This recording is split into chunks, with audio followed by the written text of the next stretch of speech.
एक लड़की घने जंगल में एक पुराने पेड़ के नीचे बैठी थी। उसकी आंखों से आंसू लगातार बह रहे थे, जैसे हर बूंद उसके दिल का दर्द बयां कर रही हो। वो यूं ही नहीं रो रही थी, ऐसा लग रहा था जैसे उसके भीतर कुछ टूट गया हो, कुछ ऐसा जो शायद कभी जुड़ नहीं सकेगा। तभी झाड़ियों से एक सरसराहट सुनाई दी। माधुरी ने सिर उठाया। एक सांप उसकी ओर रेंगता आ रहा था। माधुरी डर के मारे पीछे हट गई। वो उठकर भागने ही वाली थी कि तभी सांप ने इंसानी आवाज में कहा, रुको लड़की, डरो मत, मैं तुम्हें कोई नुकसान नहीं पहुंचाऊंगा। बस मुझे अपने पल्लू में छुपा लो। एक सपेरा मेरा पीछा कर रहा है, अगर उसने मुझे पकड़ लिया तो मेरी जान ले लेगा। माधुरी सन्न रह गई। बोलने वाला सांप, ये तो किसी कहानी जैसा था। लेकिन जब उसने देखा कि सच में एक सपेरा उसी दिशा से भागता हुआ आ रहा है, तो उसके भीतर का डर किसी दया में बदल गया। उसने जल्दी से सांप को उठाया और अपने पल्लू में छुपा लिया। थोड़ी देर में सपेरा हांफते हुए उसके सामने आया और बोला, अरे ओ लड़की, क्या तूने कोई सांप इधर भागते देखा? माधुरी ने घबराते हुए सिर हिलाया। नहीं बाबा, मैंने तो कोई सांप नहीं देखा। सपेरा बिना कुछ कहे आगे बढ़ गया। कुछ पल बाद पल्लू के अंदर से सांप बाहर निकला और बोला, धन्यवाद, तुमने मेरी जान बचाई। तुम्हारा ये एहसान मैं कभी नहीं भूलूंगा। लेकिन तुम यहां अकेली क्यों हो, और वो भी इस हालत में? तुम तो गर्भवती लगती हो। यह सुनकर माधुरी की आंखों में फिर आंसू भर आए। तुम नहीं जानते, उसने कहा, मैंने अपनी ही जिंदगी बर्बाद कर दी, अपनी ही खुशियों का दरवाजा खुद बंद कर लिया। अब इस जंगल में बस खुद को सजा दे रही हो। सांप ने धीरे से कहा, क्या हुआ था, बताओ मुझे। माधुरी ने गहरी सांस ली और बोलना शुरू किया। मैं अपने माँ बाप की इकलौती औलाद थी। उन्होंने मुझे बहुत प्यार दिया, शायद जरूरत से ज्यादा। हर जिद पूरी होती थी, हर गलती माफ, और इसी प्यार ने मुझे बिगाड़ दिया। हमारे गांव में मेरी 2 सहेलियां थीं। रोज उन्हीं से मिलने जाती, बातें करती, हंसती।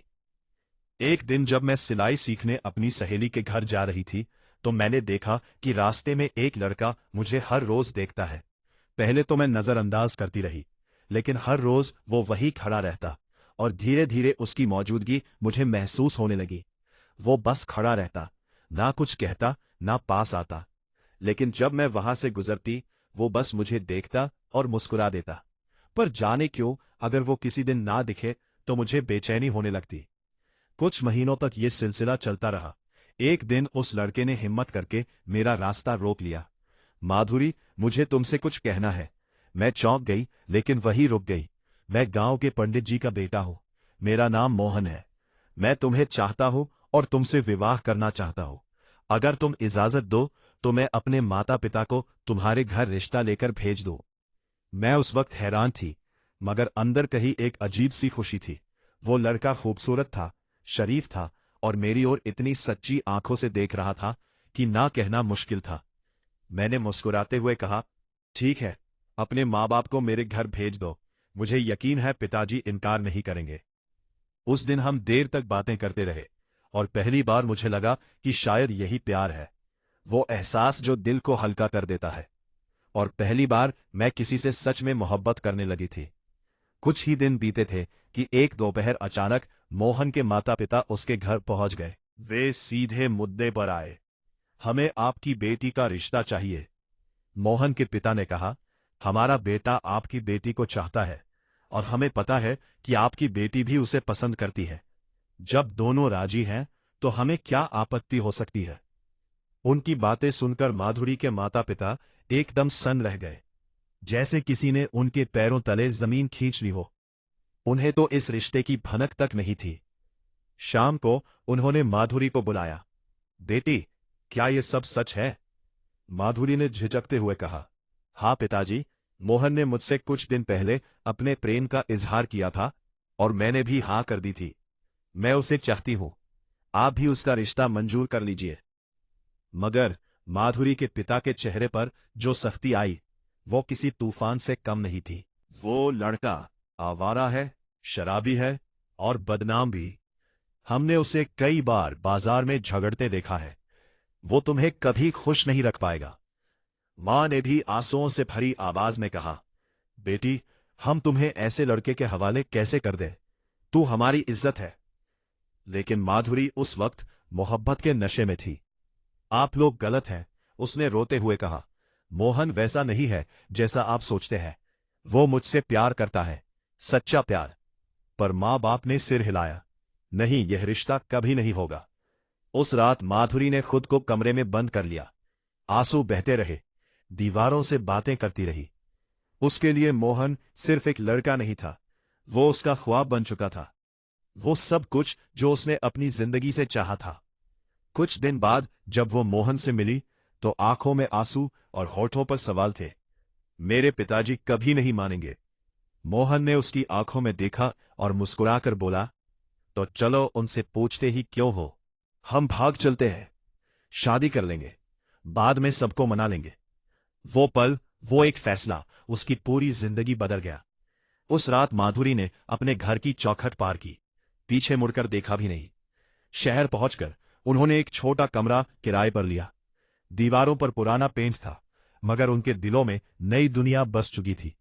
माधुरी को लगा बस अब सब ठीक हो जाएगा, कुछ दिन में पिताजी मान जाएंगे। वो रोज कहती और मोहन हंसकर कहता, हाँ क्यों नहीं, सब ठीक हो जाएगा। शुरुआत में मोहन बहुत बदला हुआ लगा। वो उसे फूल लाकर देता, बाजार घुमाने ले जाता और वादे करता कि वह उसे रानी बना देगा। मगर कुछ ही हफ्तों बाद असलियत सामने आने लगी। एक शाम जब माधुरी खाना बना रही थी तो दरवाजे के पीछे से शराब की गंध आई। उसने जाकर देखा, मोहन दोस्तों के साथ बैठा था, नशे में धुत हंस रहा था। वो चौंक गई। मोहन, ये क्या कर रहे हो तुम? मोहन ने हंसते हुए बोतल रख दी। अरे इतना भी क्या हुआ, थोड़ी सी मस्ती कर रहा है। माधुरी के अंदर की सारी उम्मीदें एक साथ टूट पड़ी। मेरे पिताजी सही थे, उसने कांपती आवाज में कहा। तुमने कहा था तुम नशा नहीं करते, तुम झूठे हो मोहन। मोहन का चेहरा अचानक सख्त हो गया। वो खड़ा हुआ और बिना कुछ कहे उसे धक्का दे दिया। मेरे मामले में दखल मत देना, उसने गरज कर कहा। तुम होती कौन हो मुझे रोकने वाली? उस रात माधुरी ने पहली बार जाना कि मोहब्बत जब अंधी होती है तो जिंदगी को देखना बंद कर देती है। मोहन के गुस्से और उसकी मार झेलकर माधुरी ऐसी सन हो गई कि जैसे जमीन उसके तले धंस गई हो। कुछ ही दिनों की शादी ने उसके सपनों का महल चूर चूर कर दिया था। अब मोहन अपनी मनमानी से जी रहा था। रोज देर रात घर लौटता, अक्सर नशे में टला हुआ मिलता और लज्जत कर माधुरी पर हाथ उठाता। क्या फर्क पड़ता कि उसकी पत्नी क्या सोचती है? उसकी किसी बात की परवाह नहीं थी। याद आते थे वे दिन जब माँ बाप का प्यार और उनका घर उसकी दुनिया था। अब वही यादें उसे काट काट कर भीतर से जला देती थी। उस प्यार की लाली में पली बढ़ी लड़की अब पत्थर सी ठंडी हकीकत के सामने अकेली पड़ गई थी। मगर दिल में कहीं उम्मीद की एक छोटी सी लौ जलती रही। शायद ये भी गुजर जाएगा, शायद मोहन सुधर जाएगा, नशे को छोड़ देगा, उसके साथ प्यार से पेश आएगा। लेकिन मोहन बदलने का नाम ही नहीं ले रहा था। 5वें महीने में जब डॉक्टर ने अल्ट्रासाउंड करके कहा बेटी है, तो उसके शब्दों ने माधुरी की दुनिया ही बदल दी। मोहन ने घर लौटकर चिल्लाकर कहा, मैं इस बेटी को इस दुनिया में आने नहीं दूंगा। तुम अभी फौरन गर्भ गिरवा दो, मैं बेटी नहीं चाहूंगा। माधुरी के भीतर एक तूफान उभरा। उसने बताया, याद दिलाया, हमने जो किया वो हमारी मोहब्बत के लिए था। ये बच्चा हमारी मोहब्बत की निशानी है। लेकिन उसके शब्दों का कोई असर नहीं हुआ। मोहन ने बार बार दबाव डाला, उसे मार पीट कर डराया धमकाया और गर्भपात के लिए मजबूर करने लगा। हर दिन उसकी आवाजों में कठोरता बढ़ती गई और माधुरी का दर्द गहरा होता गया। एक दिन मोहन उसे जबरन अस्पताल ले गया और साफ सा कहा, अगर तुमने हंगामा किया तो भुगतोगी, ये बच्चा नहीं रहेगा। लेकिन वही अस्पताल के बाहर उसने शोर मचाकर रोक दिया, मैं ये नहीं होने दूंगी, ये मेरा बच्चा है। और फिर जैसे एक चुन्नी सी छुपकर भाग निकली। मोहन की नजरें चकमा देकर वो वहां से निकल गई। लेकिन कहाँ जाए? घर से भागकर उसने जो कदम उठाया था उससे अब वो घर वापस नहीं जा सकती थी। माँ बाप के सामने उसके चेहरे पर क्या कहेगी? रिश्तेदारों के बीच उसका क्या ठिकाना? मदद किससे मांगे? दुनिया अचानक उस पर बंद होती गई और इसलिए उसने एक असामान्य विकल्प चुना। मोहन की नजर से दूर रहने के लिए उसने जंगल की ओर पांव बढ़ा दिए। वो जंगल गांव से दूर और घना था, ऐसा स्थान जिसके बारे में लोग तरह तरह की कहानियां सुनाते थे। उसने अब केवल बचने के बारे में नहीं सोचा, वह सोच रही थी कि कैसे अपने और अपने होने वाले बच्चे के लिए एक सुरक्षित रास्ता निकाला जाए। चलते चलते माधुरी जंगल पहुंच गए। जब माधुरी ने चारों ओर नजर दौड़ाई तो उसे दो ऊंचे पेड़ों के बीच एक पुरानी सी झोपड़ी दिखाई दी, जैसे वक्त ने उसे भुला दिया हो। वो थकी हुई, टूटी हुई और लाचार थी, इसलिए उसी झोपड़ी को अपना आसरा बना लिया। दिन बीतते गए, वो वहीं रहकर भगवान से माफी मांगती रही। हे ईश्वर, मैंने अपने माँ बाप की नाफरमानी की, यही मेरी सजा है, मुझे माफ कर दे। उसकी दुआओं में दर्द था, पछतावे का बोझ था और एक माँ बनने की तैयारी भी थी। लेकिन एक रात उसे अचानक प्रसव पीड़ा उठी। ना कोई मददगार, ना कोई सहारा। जंगल की नमी और सन्नाटा उसकी चीखों से कांप उठा। वो तड़प रही थी, भगवान को पुकार रही थी, और तभी उसने देखा पास की झाड़ियों से एक सांप उसकी ओर बढ़ रहा है। डर के मारे उसका चेहरा सफेद पड़ गया। हे नारायण, अब तो तू ही हिफाजत कर। उसने आंखें कसकर बंद कर ली। वो सांप उसके चारों ओर घूमता रहा, मानो उसकी रक्षा कर रहा हो। और फिर जैसे किसी चमत्कार से उसी रात उसकी बेटी ने जन्म लिया। थकी हुई माधुरी की आंखों से आंसू बह निकले। उसने धीरे से कहा, धन्यवाद, तुमने मुझे और मेरी बच्ची को बचाया। सांप की आंखों में एक अजीब सी चमक थी। उसने हल्की मुस्कान के साथ कहा, क्या तुमने मुझे पहचाना नहीं? माधुरी, मैं वही सांप हूं जिसे तुमने कभी इस जंगल में मौत से बचाया था। माधुरी ठिठक गई। सालों पुरानी यादें जैसे एक झटके में लौट आई। वो वही सांप था जो एक दिन उसकी मदद मांगने आया था और जिसे उसने अपने पल्लों में छुपाकर सपेरे से बचाया था। उसने अपनी नवजात बेटी का नाम रखा सानवी, जिसका मतलब है सूरज की किरण। और सच में सानवी उसके अंधेरे जीवन की एक नन्ही किरण बन गई। सांप अब उनका साथी बन गया था। कभी सानवी के साथ खेलता, कभी माधुरी की रखवाली करता। समय बीतता गया। माधुरी का दुख धीरे धीरे सानवी की हंसी में घुलने लगा। एक दिन जब सानवी बाहर खेल रही थी तो सांप दो छोटे बच्चों को लेकर झोपड़ी में आया। सानवी तो खुश होकर उछल पड़ी, ये बच्चे कहां से लाए हो? क्या ये हमारे साथ खेलेंगे? लेकिन माधुरी की नजर उन बच्चों पर पड़ी तो उसका दिल धक से रह गया। उसने कठोर आवाज में पूछा, ये बच्चे कौन है? कहां से लाए हो? सांप ने गंभीर स्वर में जवाब दिया, ये तुम्हारे पति मोहन के बेटे हैं। उसने दूसरी शादी कर ली है और इन जुड़वा बच्चों का पिता बना है। उसने तुम्हारी जिंदगी बर्बाद की थी, अब उसे औलाद के बिछुड़ने का दर्द महसूस करना चाहिए। मैंने इन्हें उठा लाया है ताकि उसे समझ आए कि किसी मां का दर्द क्या होता है। माधुरी के चेहरे पर गहरी चुप्पी छा गई। वो कुछ पल तक बच्चों को देखती रही, उनके मासूम चेहरे, उनकी बेफिक्र सांसें, और फिर बोली, नहीं, ये ठीक नहीं है। अगर मोहन जालिम था तो इन बच्चों की मां का क्या कसूर? क्या मैं भी वही करूं जो उसने मेरे साथ किया? मैं किसी मां का दिल नहीं तोड़ सकती। इन्हें वापस ले जाओ। सांप चकित रह गया। लेकिन तुम जानती हो, ये तुम्हारा बदला लेने का मौका है। माधुरी ने धीरे लेकिन दृढ़ आवाज में कहा, बदले से ज्यादा बड़ी चीज है इंसानियत। मैंने बहुत गलतियां की है, अब किसी के बच्चों को उनकी मां से जुड़ा नहीं कर सकती। सांप ने सिर झुका लिया। अगले ही दिन वो बच्चों को वापस उनके घर छोड़ आया। जब मोहन ने अपने गुमशुदा जुड़वा बेटों को वापस देखा तो पागलों की तरह रो पड़ा। शायद उसे पहली बार समझ आया कि औलाद का गम क्या होता है। साल गुजरते गए। वक्त ने अपने निशान छोड़े, पर जंगल की वो झोपड़ी अब भी खड़ी थी। सानवी जवान हो चुकी थी, चमकती आंखों और दिल में उम्मीदों का आसमान लिए। माधुरी बूढ़ी हो गई थी, पर उसके चेहरे पर अब शांति थी, और वो सांप, वो अब भी वही था, पहरेदार की तरह माधुरी और सानवी की हिफाजत करता हुआ। कभी कभी रात के सन्नाटे में सानवी उसे पुकारती, दोस्त, तुम थकते नहीं? और सांप मुस्कुराता, रक्षक, थकते नहीं सानवी। एक दिन जंगल की खामोशी अचानक एक अजीब सी आवाज से टूट गई। किसी के सिसकने, किसी के रोने की आवाज से। माधुरी ने झोपड़ी से बाहर झांका तो देखा एक बूढ़ा आदमी पेड़ों के बीच लड़खड़ाते हुए चल रहा था। उसके कपड़े फटे हुए, शरीर जख्मों से भरा, बालों में मिट्टी और सफेदी की लकीरें। वो आदमी कोई अजनबी भी नहीं था, वो मोहन था, वही शख्स जिसने कभी माधुरी की जिंदगी को नर्क बना दिया था। मोहन ने जैसे ही माधुरी को देखा, उसकी आंखें फटी की फटी रह गई।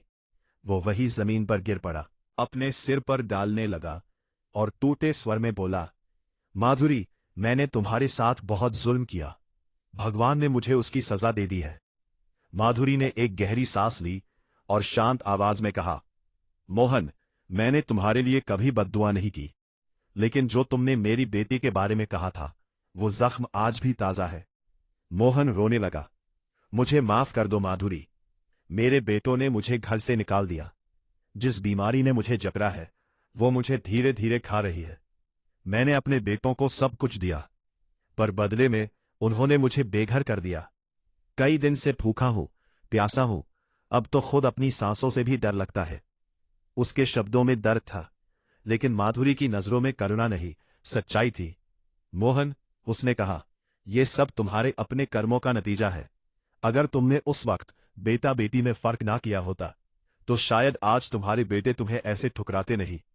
जिस बेटी को तुमने बोझ समझा, उसी की मोहब्बत आज तुम्हें नहीं मिल सकती। उसी वक्त सानवी झोपड़ी के पास आई। मोहन की नजर उस पर पड़ी और वो जैसे पत्थर बन गया। उसकी आंखों में हैरानी और पछतावा दोनों थे। सानवी, मेरी बच्ची, वो बोला और उसे गले लगाने के लिए आगे बढ़ा, लेकिन माधुरी उसके आगे आ खड़ी हुई। रुको, सानवी सिर्फ मेरी बेटी है, उसे तुम्हारे जैसे बाप की कोई जरूरत नहीं। तुम जा सकते हो मोहन, जो सजा तुम्हें मिली है वही तुम्हारे लिए काफी है। मोहन ने हाथ जोड़ लिए, उसकी आवाज कांप रही थी। बेटी, मुझे माफ कर दो, मैंने तुम्हारी मां के साथ बहुत अन्याय किया। अब समझ में आया भगवान की मार कैसी होती है। आंखों में आंसू लिए वो जंगल के अंधेरे में खो गया। सानवी चुपचाप खड़ी रही। उसके दिल में अपने बाप के लिए जरा भी मोहब्बत नहीं थी, क्योंकि उसने अपनी मां से सब सुन रखा था। उसके लिए अब बस एक ही रिश्ता मायने रखता था, उसकी मां का। दिन बीतते गए, माधुरी अब सुकून में थी, लेकिन उसकी एक ही चिंता बाकी थी, सानवी का भविष्य। वो चाहती थी कि उसकी बेटी एक इज्जतदार और खुशहाल जिंदगी जिए, वो सब पाए जो उसे कभी नहीं मिला। इसी सोच में डूबी वो एक दिन जंगल के किनारे बैठी थी, जब वही सांप वहां आ गया, वही जो सालों से उनका रक्षक था। माधुरी, उसने कहा, तुम्हारी दुआ कबूल होने का वक्त आ गया है। पास की नदी के किनारे एक पुराना कुआं है, उसमें खजाना छुपा है, उसे ले लो और अपनी बेटी के लिए एक नई जिंदगी शुरू करो। सांप सच कह रहा था। वो खुद गया और थोड़ी देर बाद सोने चांदी के सिक्कों और जवाहरात से भरा थैला लेकर लौटा।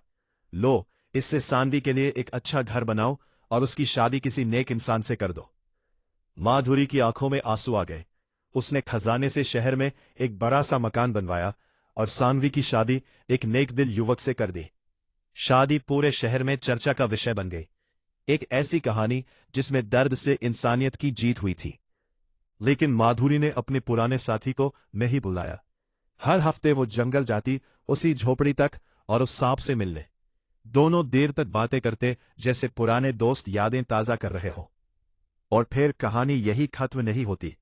वो सांप, वो जंगल, वो झोपड़ी, सब गवाह हैं उस सच्चाई के कि नेकी कभी बेकार नहीं जाती, और माफी देने वाला इंसान सबसे बड़ा विजेता होता है। अगर आपको ये कहानी पसंद आई है तो कृपया हमारे चैनल दर्पण को सब्सक्राइब कर लें और इस कहानी को लाइक और शेयर करें। आप अपनी राय कमेंट बॉक्स में दे सकते हैं, जो हमारी प्रस्तुति को बेहतर करने में सहायक होगा।